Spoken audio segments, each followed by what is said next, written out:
Something very unusual just happened around NIO. And if the latest information is accurate, it could give investors a completely different way to look at the company. A vehicle program connected to Chery and Jaguar Land Rover reportedly featured an engineering diagram associated with NIO's All-New ES8 on its website, before that material was quietly replaced. Now, that alone doesn't mean NIO is about to sign a technology licensing deal. But it raises a much bigger question. Why would NIO's ES8 engineering architecture be used as a benchmark in another major EV program? And that's only the beginning. Because while China's overall NEV market has been contracting, NIO is reportedly moving in the opposite direction. The latest market data in your report shows NIO climbing to the number 8 position in China's NEV market, with retail growth of approximately 70.5% year-over-year, even as the broader NEV market declined around 17%. And now investors are approaching another major event, September 1st earnings. So today, we're going to connect the technology story, the market share story, and the smart money setup. And make sure you stay until the end, because I'm going to show you the exact levels I'm watching around $5 and $5.50 that could become extremely important if momentum returns. But before we get into today's update, if these videos are helping you understand NIO and the market from a different perspective, please consider subscribing. Your support genuinely motivates me to keep researching these developments, putting these videos together, and bringing you the next update. So if you want to see more videos like this, hit that subscribe button and turn on notifications. Now let's get into the first story. The headline that caught my attention today wasn't another delivery number. It was an engineering development.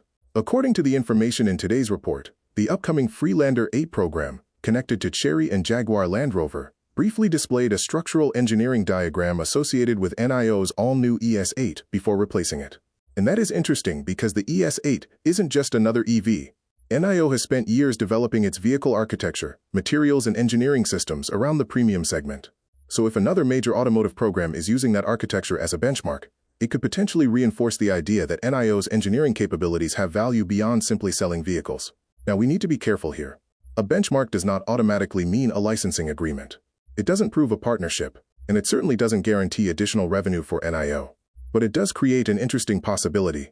If NIO's vehicle architecture, chassis technology, or engineering solutions become valuable enough for other manufacturers to study or potentially license, NIO could eventually have another source of high-margin technology revenue. And that's the part investors should keep watching. Because the market currently tends to value NIO primarily as an electric vehicle manufacturer. But what if its technology becomes part of the value proposition as well? That could change the conversation. And then we have the second major development. China's EV market is going through a difficult period. The latest data in your report shows overall passenger vehicle retail sales declining approximately 22% year-over-year, while NEV retail sales contracted around 17% during the period being discussed. That's important because a falling market makes growth much harder. When the entire industry is expanding, almost every manufacturer can show growth. But when the market is shrinking, the companies gaining share become much more interesting. And that's exactly what NIO appears to be doing. The latest market rankings put NIO at number 8 in China's NEV market, with reported retail growth of approximately 70.5% year-over-year. Think about the contrast. The broader NEV market is contracting, yet NIO is expanding. That doesn't mean NIO has suddenly solved every problem, but it does suggest that demand for its multi-brand strategy is holding up better than the broader market. NIO, Onvo, and Firefly give the company exposure across different price segments, and that could be becoming increasingly important as Chinese EV competition gets more intense. But here's where the story gets even more interesting. The stock isn't behaving like a company delivering this kind of growth. NIO is still trading around the $4.52 to $4.60 area. That's why today's setup is so interesting from an SMC perspective. Earlier, the stock swept sell-side liquidity around $4.37. Instead of continuing lower, price recovered and began forming a tight consolidation. That gives us the first important zone. The $4.38 to $4.48 region is the key institutional demand area in today's setup. If NIO pulls back into that zone and buyers defend it, we could potentially see another accumulation attempt. But remember, a demand zone isn't a guaranteed entry. Price needs to confirm that buyers are actually stepping in. Now, above the current price, there is another very interesting area.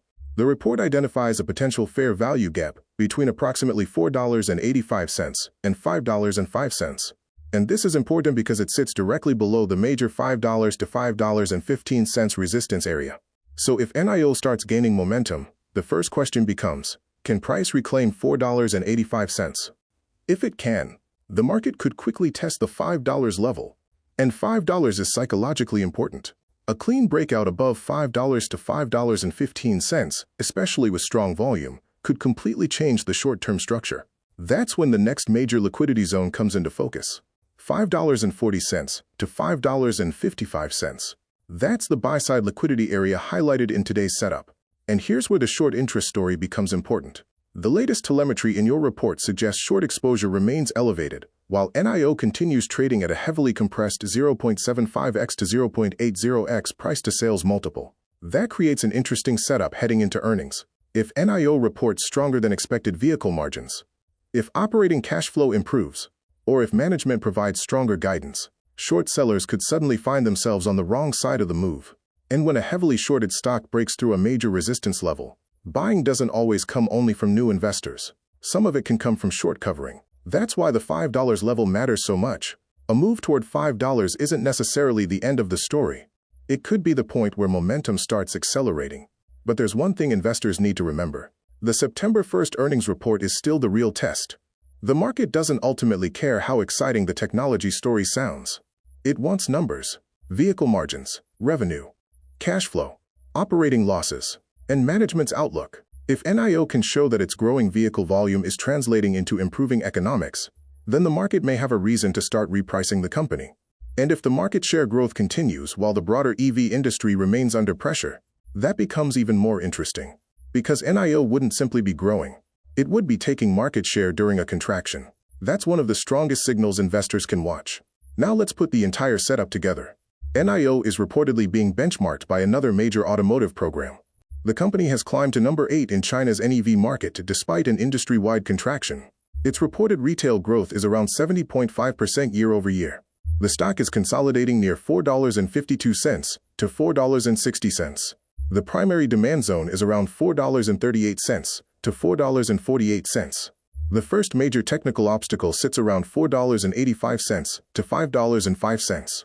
Then we have the $5 to $5.15 resistance zone. And if that breaks convincingly, the bigger liquidity target becomes $5.40 to $5.55. But here's the question I want you thinking about. Is NIO still being valued like a struggling EV manufacturer? While the underlying company is beginning to look more like a combination of automaker, technology platform, and energy ecosystem? Because if NIO continues gaining market share, if its engineering technology continues attracting attention, and if September earnings show another step toward better margins, the market may eventually have to reconsider how it values the company. Of course, the bearish case is still very real. Chinese ADRs remain volatile. NIO still needs to prove sustainable profitability. And a failure to hold the $4.38 area could weaken the current bullish structure. So don't blindly chase the stock. Watch the reaction, watch the volume, watch the earnings, and most importantly, watch what happens around $5. Because that could be the level where NIO's next major move begins to reveal itself. Now I want to hear from you. Do you think the ES8 engineering benchmark is a sign that NIO's technology is becoming more valuable across the automotive industry? And do you think NIO can continue gaining market share while China's broader EV market is contracting? Let me know your thoughts in the comments. And if you enjoyed this breakdown, please subscribe to the channel. Your support genuinely motivates me to keep digging into these stories and making more detailed NIO and stock market videos for you. Turn on notifications as well, because September 1st earnings could be one of the most important catalysts NIO has faced in months. And remember, don't just watch the stock price. Watch the market share. Watch the technology. Watch the margins. And watch those key liquidity levels. Because sometimes the biggest move starts before the market fully understands the story. Thanks for watching, stay informed, stay disciplined, and I'll see you in the next update.